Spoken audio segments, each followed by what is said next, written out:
Hello and welcome to a podcast about the process of healing and the hero's journey. I'm your host, Sunita, and I'm an Ayurvedic practitioner, teacher and entrepreneur. For years, I've been steeped in the world of alternative health and learning the tools and techniques to heal the mind, body and spirit connection. Some years ago, I was a technically successful business journalist. A lot of my time was spent on planes and in hotels, a jet-set lifestyle interviewing CEOs and entrepreneurs who were technically way more successful than me. They weren't successful and neither was I. Not if you define success as working together for the welfare of all, ultimately leading to joy and fulfillment. I learned a lot about egoic and individualistic tendencies and how this can be a barrier to sustainable change. And I learned about feeling disconnected, emotionally suffering and struggling and not feeling free and at peace. I came to the conclusion that only by being and in the action of fulfilling a purpose can we be victors in life, connecting conscience in our thoughts, actions and reality. We all have a purpose for this human experience we call life, whether it's singing, writing, teaching, creating a company, developing a solution to a problem. We each have something to give the world. I also learned the hero's journey can be an arduous one and is often met with fear and an unwillingness to step out of the comfort zone. This is a podcast to really get behind the process of healing in thought leaders, expert guides, caretakers, teachers, leading practitioners, and how they manage to develop their awareness to become less attached to themselves, to work for humanity and the planet, where many of us are held back by our ego. It will give you insights into how you can make sense of life experiences, how you can connect with your most authentic self, and how you can cultivate practices that enhance the evolution of your spirit to achieve a better outcome for you and your life. So without further ado, welcome to Heal and Shift. I'm Sunita and enjoy your journey.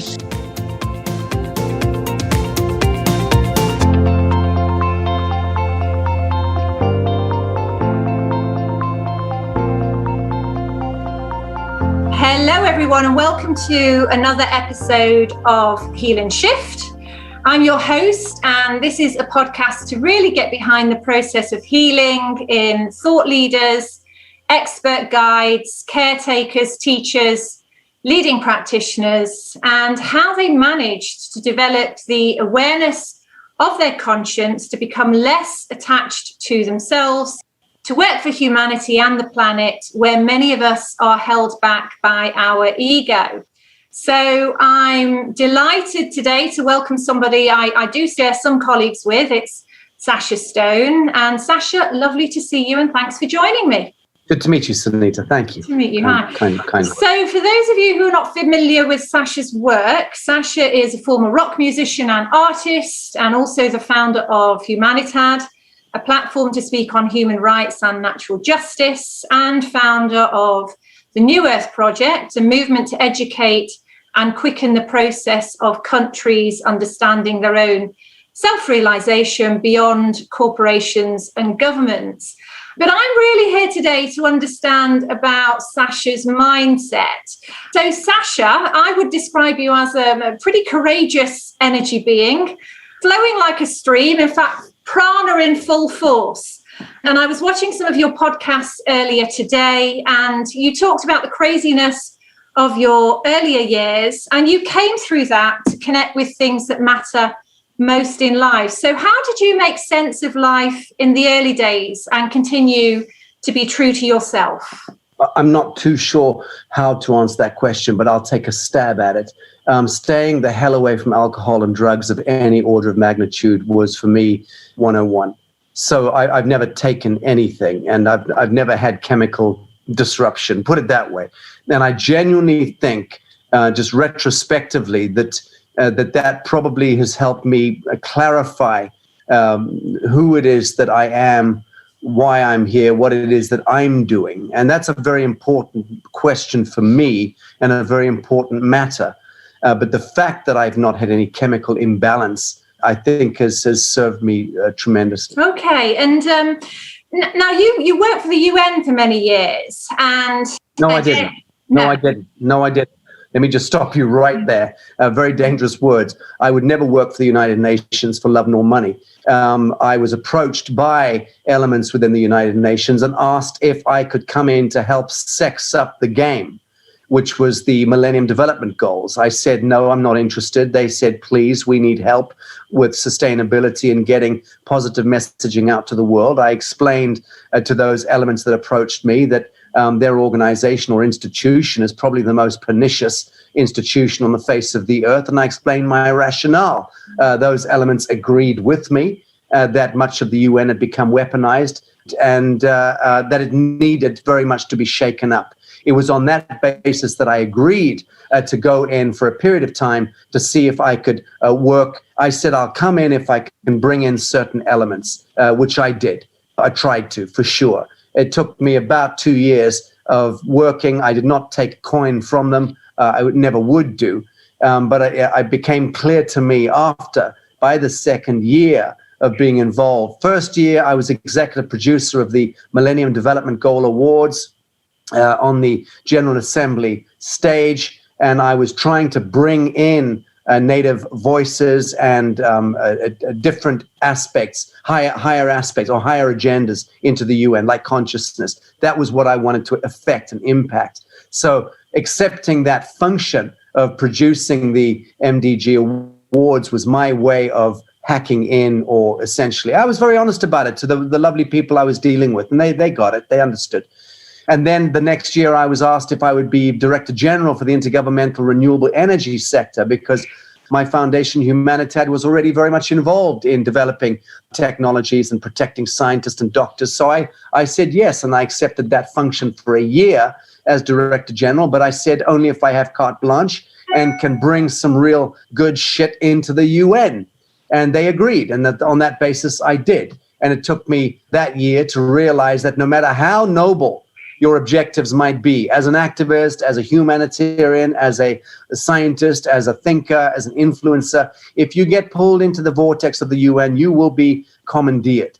And I pulled out at that point. And I was disgusted by the internecine politicking that I saw and the corruption that I saw, effectively connected to the intervention of the Chinese through the back door of the UN. And I called it out in 2010. I was screaming it from the rooftops. And then I bailed very quickly. And of course, what you see now, 10 years later, is exactly what I was calling out. And I'm on record in 100 different forums for having stated this over the years. Two things there. So when you got that phone call that invited you to come in and have a look at what they were doing and put some new systems and procedures in place, why do you think they made that phone call?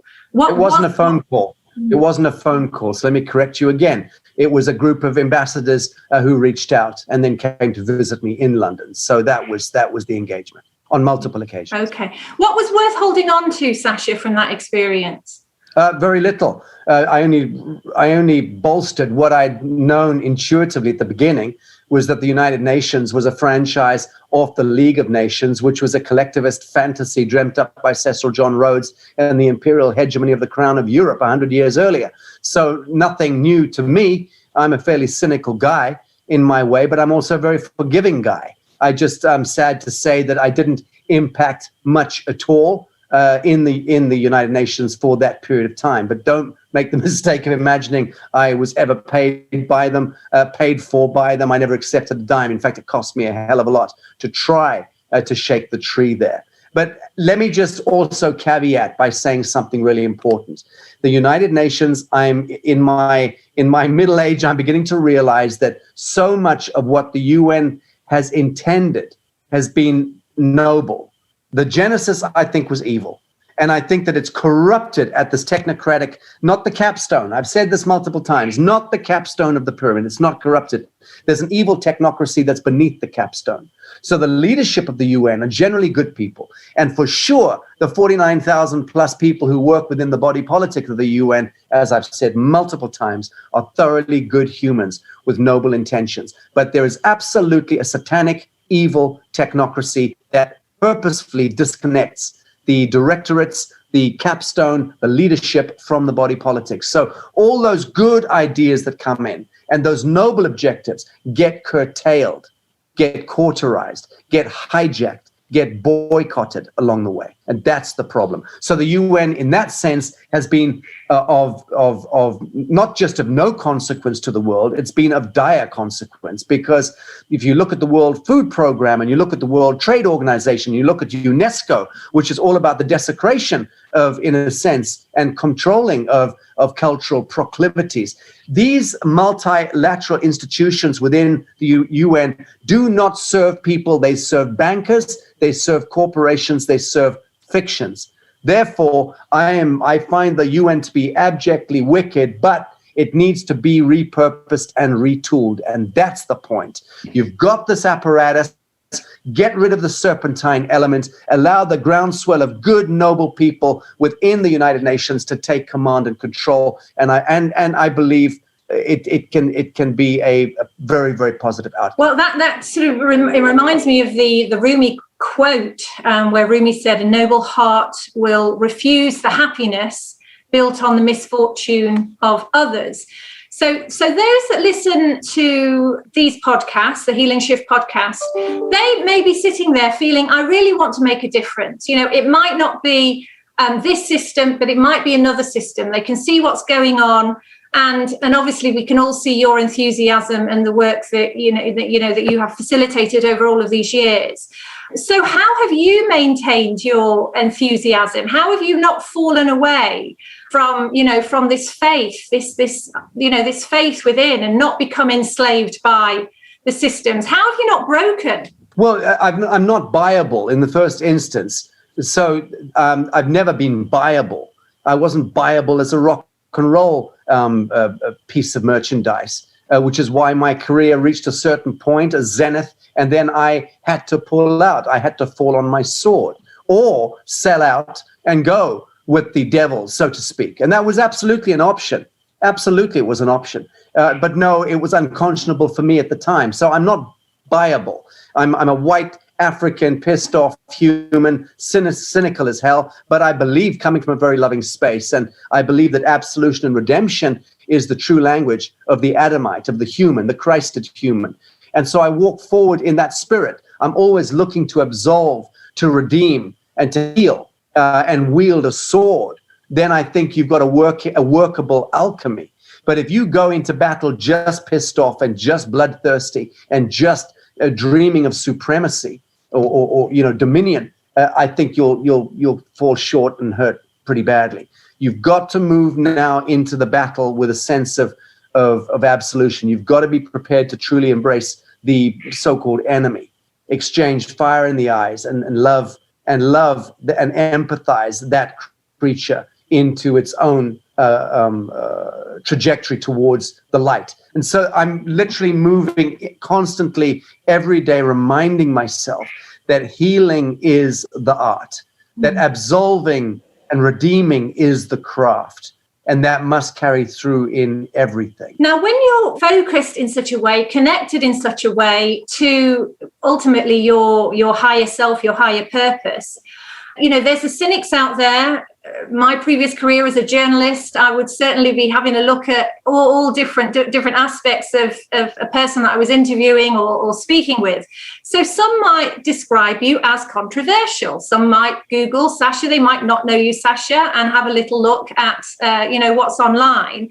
That can be quite controversial. So what are your thoughts on that? And again, your message to those who may find that they are blocked by this aspect, and they're a bit worried about what other people say, but they know deep in their heart that actually they've got greater work to do. I don't fully understand the question, Sunita. I'll try and riff on what I think you're driving at. In the first instance, I couldn't give a proverbial fig about what anyone thinks of me in the first instance. I'm not remotely concerned. I don't stop for 1 second to conduct public relations or look over my shoulder. My life is a testament to its own fact. I've spent nearly a quarter of a century walking in a straight line, speaking truth very boldly. I've set up multiple organizations and initiatives. I've taken an absolute pounding.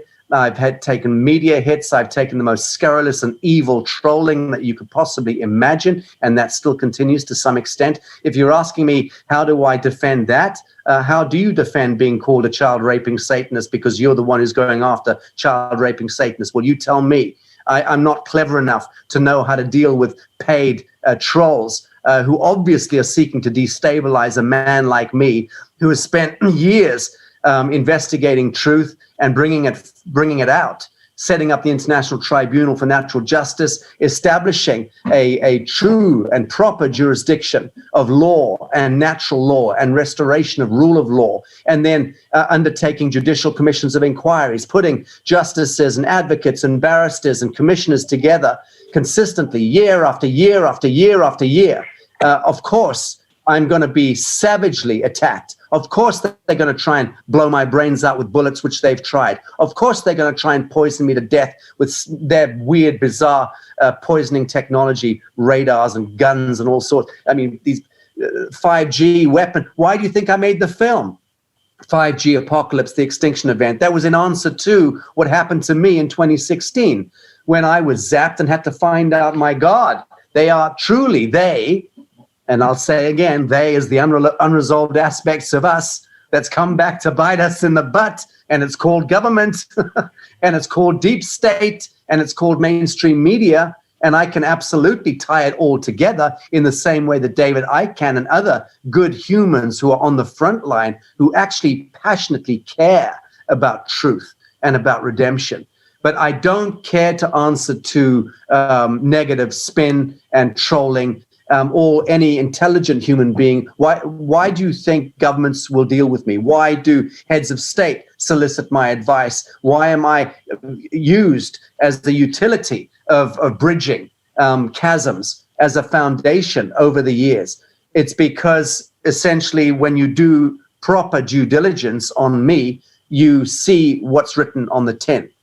So if you're asking how do I defend trolling websites out there on myself and Simon Parkes and Robert David Steele and all the other good people out there, I don't know how to answer that question. I'll be blunt. I leave it to the discernment of conscious people of the world to work it out for themselves.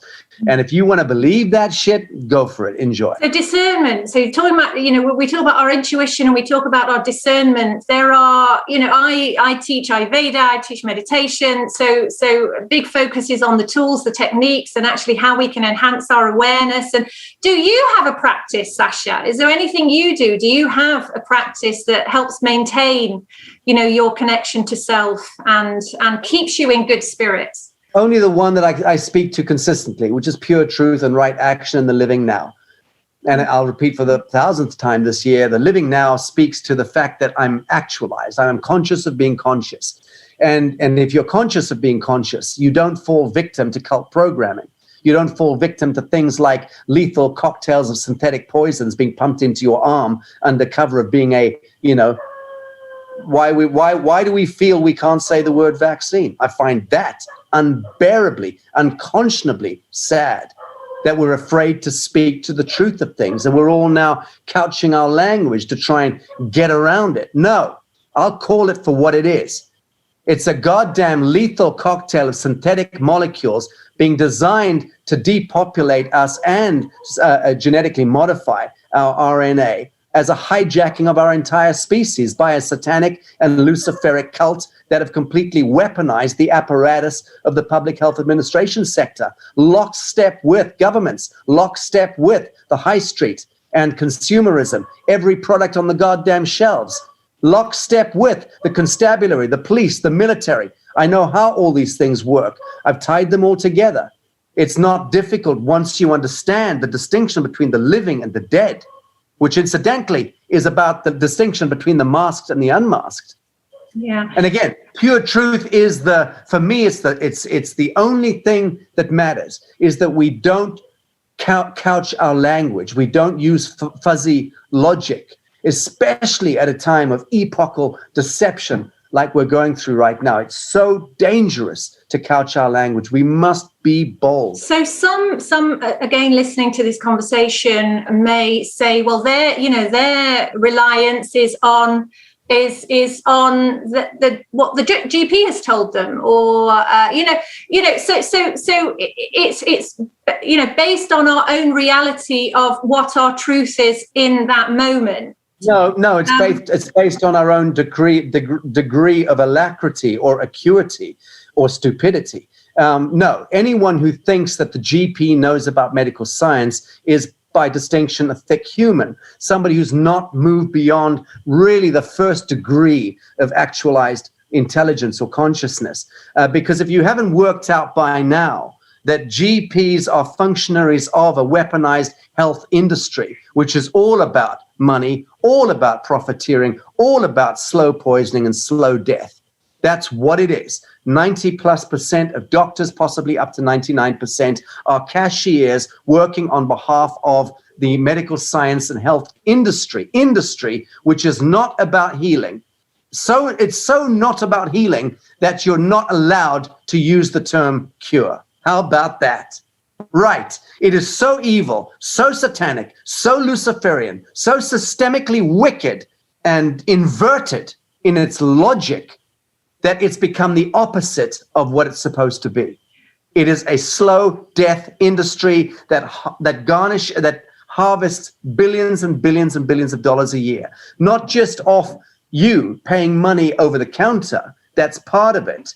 And the insurances and the insurance industry that is fatted by the same thing. It's also connected to the fact that when you are a mere mortal in England, pegged to the NHS or pegged to benefits, monies are being discharged against your treasury bonds, so to speak. So they're monetizing you even if you're broke as a church mouse, but you'll just never know that. But your signature, your block black capital letters on every goddamn form that you fill out with the government or with the tax office or with the doctor, all of that is securitized and monetized and discharged against your true value, which is held by the crown. It's interesting. A few years ago, I was asked to go and teach some third-year medical students at a university in England. And I was quite nervous. I was driving up to the university and I was quite nervous. As a practitioner, I guess there was a part of me which I'd worked on that had put these individuals on a pedestal.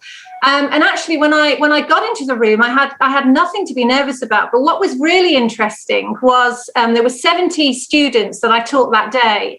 And at the end of that session, their year head had said, can you just open it up to question and answer, and then we'll discuss that as a group. And also, in that moment, I'd found out none of them knew anything about Ayurveda. Only one of them had a mindfulness practice, right. and I think there was a half hand for yoga. I said, do any of you practice yoga? So none of them actually had any awareness of energetic, the energetic healing systems, and healing systems that where the knowledge is sacred and it's passed down. And I had one question, Sacha. I had one question, and that question was, if I recommend this health system, how much can I earn? And that was a real wake up call for me. Yeah. It was very interesting. Right. So how do we make the shift from this sort of this pedestal of putting role models, pedestal of role models, to understanding that we are the universal genius, that we are, that we can apply our own wisdom. How do we move into that space? Well, you move into that space by moving into that space. There is no other answer. There never will be another answer. That is the answer. We do it by doing it. And we do it when we're ready to do it. It's like we stop hurting ourselves when we've had enough pain. Paying coin to Caesar and allowing this satanic construct called mind control, aka government, allowing that thing to defile, to destruct, to degrade our lives, and to parasite off us at every turn and to penalize us at every turn, to vastly exceed any goddamn mandate that was ever given to it in the first place, going all the way back to Magna Carta and the Charter of the Forest. No human being ever mandated this godless construct that we see today, that's tiptoed into Brussels and become the fucking European Union, excuse me, and all of the heinous, evil witchery that comes out of the European Union and the European Central Bank, all of which is neocolonialism in fluorescence. That's all it is. Hegemony of the crowns of Europe rolled into a bankster class of salamanders operating through Davos with their stronghold in Basel, Switzerland, and the World Bank, the IMF, and so on. Look, it's all dirty tricks, and it all relies on stupid humans to continue to shuffle along being stupid. I'm done with that. I know a lot of people who are done with that. We're not stupid. We're Christed. We are Adamites. We are claiming this planet. We're claiming this species. We are the ones who to take back this world and to take back our species from virtual extinction. It's all happening in the now. The alchemy is perfect, and the geometry is always perfect. So there's going to be some people again listening, and you're going to stir up that energy within them, and they may feel they really want to go out and lead now and to spread, this message and help awaken other people by living their true values as well. And it's tough. It's tough out there, if you're stepping out, especially in certain communities. There's a lot going on, as you know. So, do you have some wise words, Yes. words to anchor that strength? Yes, I do. I love the fact that you keep rounding it on the same question and I love it because it's good. Keep at me, and I'll keep giving you different expressions of the same response. Yes, my words to them are that, yes, it may hurt to stand in truth, but it's hurting a great deal more not standing in truth. It's hurting at the fact that you're being systemically poisoned by an insane public health administration that is breaching the Nuremberg Code, that is breaching the Council of Europe's recent resolutions, which prohibit mandatory anything as it comes to health sovereignty, and prohibiting any kind of the vilification of humans that don't go along with the status quo. That is also outlawed and illegal under the European resolutions. But we pay no attention to that. Everything your government is doing is a breach of every iteration of the rule of law. They become utterly rogue and lawless. Fuck them. Why are we being so polite? When it's turned into a satanic construct that is breaching every single iteration of the rule of law. What is wrong with you people? Why can you not see it? Kick your front doors open. March out. Pick up pots and pans or pointy objects. Do whatever you need to do to protect yourself and your children, but do not allow this unconscious Leviathan that has hijacked all the apparatus and technocracy of our governance and is now moving against the living souls with no reason, no rationale, no piles of bodies in the streets, empty goddamn hospitals, and everyone goddamn knows it. No goddamn pandemic at all, other than the one being surreptitiously engineered now as an exosomic response in humans who are being vaccinated with the very poison that they are telling us they're protecting us against. This is insanity. You either get it or you don't get it. You are either standing in the light of your Christed nature or you are not. If you are not, you will perish almost certainly because you are choosing death over life. Yeah. Everyone who acquiesces and obeys and rolls in line with, shuffles along to the tune of this insanity are the ones who are perpetrating it against themselves and against their own DNA. Because you will not exist. You will expunge your own dynasty, your own lineage from this earth plane if you continue. I've got the scientists on tap, 50, 60 of them, the world's leading medical scientists and pioneers in virology, retrovirology, immunology, in the immune system that can explain the mechanics of what's taking place under cover of public health administration. It is beyond satanic, and it's certainly beyond the thrall of anything any of us imagined possible. Sacha, just really to close up, I know you're very busy. You are running a lot of educational seminars at the moment. I'm certainly watching as many as I can. Can you share a little bit more on that? They seem to be coming up very regularly. Is there a timetable behind that? And also, really, if you know what's happening with the New Earth Project as well, because also I know there's a lot of activity going on there. Thank you, Sunita. Listen, I want to start by rounding off by saying there are a hell of a lot of good people in government, okay? I know this because I'm speaking to a lot of them. I'm speaking to ministers, I'm speaking to ambassadors, I'm speaking to some world leaders as well. Fact, anyone who knows my work, anyone who hangs around me for longer than a few weeks knows what we're doing in the course of a week or a month and who we speak to. Let me just tell you, I am so enthused. The reason why I'm so cocky and so arrogant is because I happen to know we've won the war. I happen to know we've already won the war. I've been saying this for the last year. There are a hell of a lot of good leaders in play, and they're ready for the reclamation and the restoration. It's underway already. The real power brokers behind the curtain are generally good hats who have taken down the kingdom of the devil, so to speak. Okay? So please know that moving forward. The skullduggerers, the venal little turds that are still running around sniping and trying to take down people like me and any goodly souls out there on the front line, they are as nothing. They do not stand in the light. They have no power. These people are insectoidal. They pay no attention to them. Be bold. Be bold. This is Daniel in the lion's den, and you are Daniel. This is, yea, though I walk through the valley of death, I fear no ill. That is you. Lay claim to that, and you dispel all the witchery. Just stand up. Just be bold. Stop obeying. Fuck Boris Johnson and his insane dictates. He's a nice enough man. I had lunch with him once. A very nice man, affable, funny as hell. I don't know what the hell he's playing at in his particular quadrant of theater, but I'd give him a bloody good slap if I met him on a football pitch. I don't care about these people. I've met so many world leaders, kings and queens. I'm not in the thrall of power.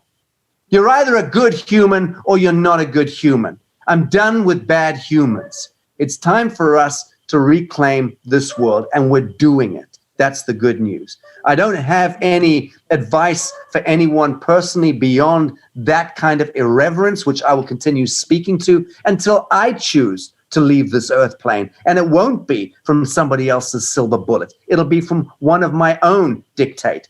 But until then, projects like the Lazarus Initiative, which I've begun recently with my team, is worth looking in on. And if anyone wants to participate in this, how can I put it, holographic conversation that we've begun with the Lazarus Initiative, do it. Join up. Go to lazarusinitiative.com, or you can get there and sign up through sachastone.com.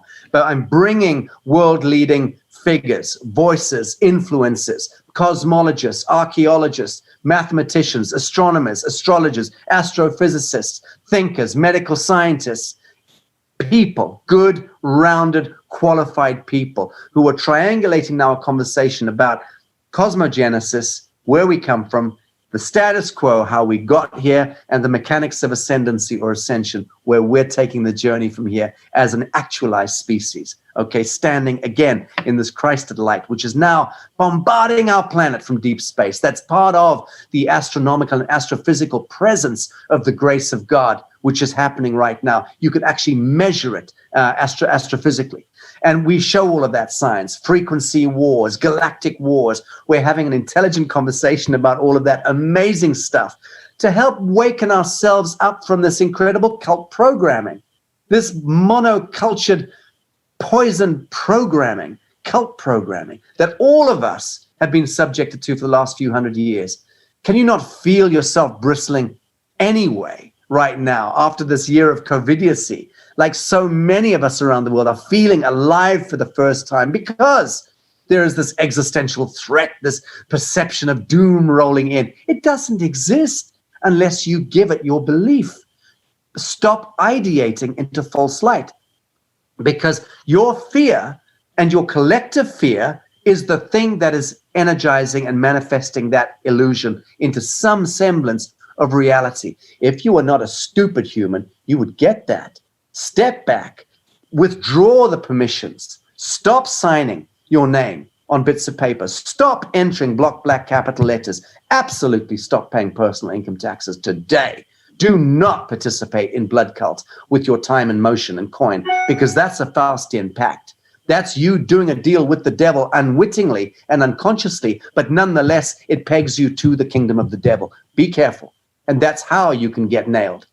When you stand in the flame of pure truth and the Christed nature, you are protected absolutely. And we will manifest a world worth living in. Well, I think there's a few things there. Firstly, you've created a platform that actually brings all of that tools, that healing, that transformation into one place, which for a lot of people in the mainstream, they wouldn't, though the access is there, they may not have known, where to go. And, it's over here for this and over here for this and over here for this. And really just to finish, Sacha, because I can see the energy, the life force, manifesting all around you and in your beautiful space there as well, is really what does make you happiest on a day-to-day basis? Well, I think just being present in the now, in the geometry of now, which, as I'm stating, I'm sounding like a spent wheel, but everything is perfect in all ways, always. And when you get to a state, and I'm far from being enlightened, but in that aspect, I'm very realized. I've arrived at a point where I acknowledge I can disidentify and disentangle from the Luciferian false light that exists in the so-called matrix. At any point in time, I've learned the art of disidentification, and that gives me limitless energy. So I'm able to transduce and transcode limitless amounts of life force, which I now refer to as Christed light, because I recognize that in you, and I recognize that in my brothers and sisters everywhere around the world. And I'm one of the most well-traveled, well-met people that you'll ever meet. I just know so many people. I move in so many networks and so many circles. I'm so blessed to have such an incredible litmus of the human family. And again, that's what gives me tremendous succor, because I happen to know what I'm speaking about. I don't sit reading books. I've never researched in my life. So I don't read blogs and threads and follow web links to learn. I'm out there having conversations, picking up the phone, talking to the principals, or getting on planes going to them. Nowadays, mostly they fly to me. I've reached that in my middle age, that wonderful plateau where people come to me from all around the world. I don't go soliciting anyone ever nowadays. I'm just blessed that I'm connected and I'm able to engender this, as I said, holographic conversation, which doesn't have an objective per se, other than an increasing immersion into this flaming of pure truth and the revelation that's upon us as a species and as a planet. Thank you. Sacha, thank you so much. And, beautiful message and very positive God words. bless you, Sunita. Thank you. For everyone who's listening. Thank you very much.